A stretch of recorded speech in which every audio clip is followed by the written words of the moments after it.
मेरा नाम काजल है। मैं इस घर की बड़ी बेटी हूँ। मैं और मेरा छोटा भाई बस हम दो ही हैं।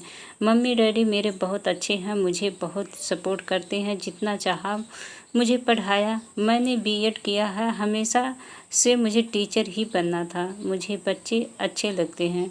मैं शुरू से ही अरेंज मैरिज चाहती थी। मम्मी पापा जो भी मेरे लिए लड़का देखेंगे वो अच्छा ही होगा। मुझे पता है वो मेरी हाँ ज़रूर पूछेंगे। अब मम्मी पापा ने मेरी शादी की तैयारियां तेज़ी से कर दी है। एक लड़का इस रविवार मुझे देखने आने वाला है। लड़के की तस्वीर उसके पहले आ गई है। पापा पहले लड़के की खोज खबर अच्छे से निकलवा लेते हैं, फिर ही मुझे किसी की तस्वीर दिखाते हैं। अब आज रविवार भी आ गया। मुझे लगा शायद वो भी रिजेक्ट हो गया होगा, इसलिए अभी तक मुझे लड़का दिखाया नहीं गया। मैं सोकर उठी तो मम्मी मेरे कमरे में आई और बोली, बेटा लड़के वाले आने वाले हैं, तू तैयार हो जा। बहुत ही शॉर्ट नोटिस में मुझे तैयार होने को कहा गया। लड़के वाले आ गए। मैं अभी भी किचन में हूँ। नाश्ते और चाय की प्लेट जमा रही हूँ। बाहर से मुझे बात करने की आवाज़ सुनाई दे रही है। कुछ ही मिनटों के बाद मम्मी की आवाज़ आई। मैं बाहर ट्रे लेकर गई। रखकर मैंने सबसे पहले उसके मम्मी और पापा को नमस्ते किया। फिर मैंने उसकी तरफ देखा। सच बताऊं तो लड़का बहुत स्मार्ट था। सिंपल शर्ट और जीन्स में आया था। चेहरे पर एक मासूमियत थी।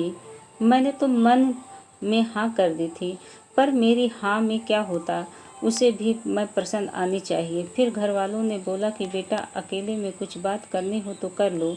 उसने मना किया, पर फिर भी घर वालों ने हमें अकेले कमरे में भेज दिया। वो चुप रहा तो मुझे लगा मैं उसे पसंद नहीं हूँ, इसलिए बात नहीं कर रहा है। फिर मैंने ही चुप्पी तोड़ दी।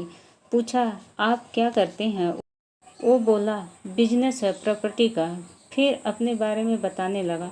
कुछ देर हमारी बात हुई। फिर बाहर से मम्मी की आवाज़ आ गई। बड़ों की बात हुई और रिश्ता तय हो गया। उसके घर वाले जल्द ही शादी करना चाहते थे। पिताजी ने अपनी खोज कर ली थी, इसलिए शादी 1 महीने बाद ही तय हो गई। इस दौरान मैंने पंकज का नंबर लेकर उससे बात करना चाही। मुझे लगा कि वो थोड़ी शर्मीली है, इसलिए मैंने ही पहल की। करीब 1 महीने हमारे बीच बात हुई। फिर हमारी शादी का दिन आ गया और मैं अंदर ही अंदर बहुत खुश थी। मम्मी पापा को छोड़कर जाने का गम तो था, लेकिन मुझे लगा कि मुझे सही जीवन साथी मिल गया है। सुहाग रात आ गई। मैं थोड़ी घबराई हुई बेड पर बैठी। फिर वो आए और मेरी तरफ देखा। मैंने भी हल्की सी स्माइल पास की। पंकज ने कुर्ता पहन रखा था। मैं थोड़ा घबरा रहा था। मुझे लगा जैसे मैं नर्वस हूँ। शायद वो भी इसी तरह होगा। पंकज अब बाथरूम गया और कुर्ता चेंज करके आया। फिर पंकज आकर बोला कि आज शायद तुम बहुत थक गई होगी, आराम कर लो। मुझे लगा वो भी थका है, इसलिए मैंने ज़्यादा सवाल जवाब नहीं किया।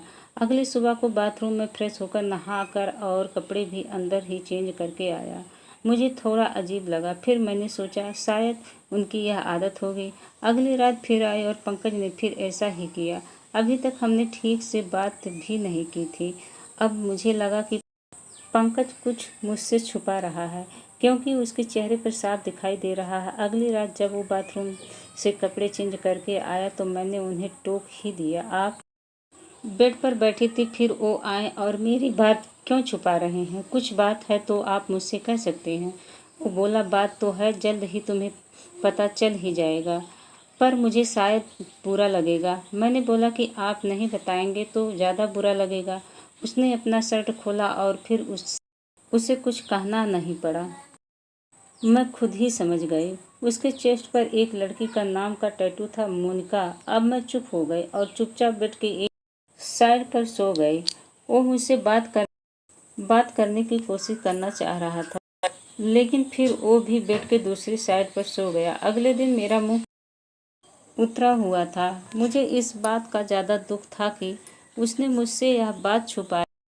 हाँ, हमें कम समय मिला, लेकिन फिर भी इतना समय था कि वो मुझे बता सकता था।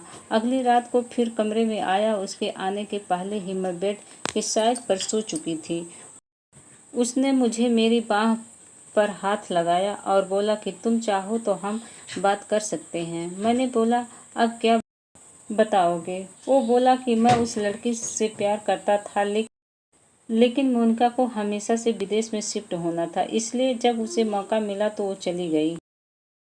मैंने पूछा, वो तुम्हें छोड़कर किसी के साथ चली गई? वो बोला कि हाँ, मैं चाहता तो यह टैटू को साफ करवा लेता, लेकिन मैंने सोचा पहले तुम्हें दिखाऊंगा। तुम्हारी बातों से मुझे लगा था कि तुम मुझे समझोगी। फिर वो चुप हो गई। मैंने बोला कि तुम मुझे शादी के पहले भी बता सकते थे। वो बोला, अगर मैं बताता तो क्या तुम शादी करती? और अगर अब भी तुम जाना चाहती हो तो जा सकती हो। मैं वही करूँगा जो तुम्हें अच्छा लगेगा। उस रात मेरा गुस्सा पता नहीं कहाँ चला गया, लेकिन थोड़ा डर भी था कि कहीं फिर से झूठ तो नहीं बोल रहा है। मासूम सा मैंने उसको कुछ जवाब नहीं दिया। इसके बाद लगभग 4 महीने तक हमारी ठीक से बात तक नहीं हुई। मैं भी अपने पापा की तरह उसकी परीक्षा ले रही थी। फिर एक रात मैंने उससे पूछा, उस लड़की से ज़्यादा प्यार करोगे मुझे? वो बोला, वो तो उसी रात तय हो गया था जब तुमने सच सुनने के बाद मुझे माफ़ कर ही दिया था। मैं बोली, मैंने कब बोला कि मैंने माफ़ कर दिया? फिर वो बोला, तो अब माफ़ कर दो। उसकी मासूम शक्ल ने मुझे उसको माफ़ करने पर मजबूर कर ही दिया। मुझे सच में वो अच्छा लगने लगा।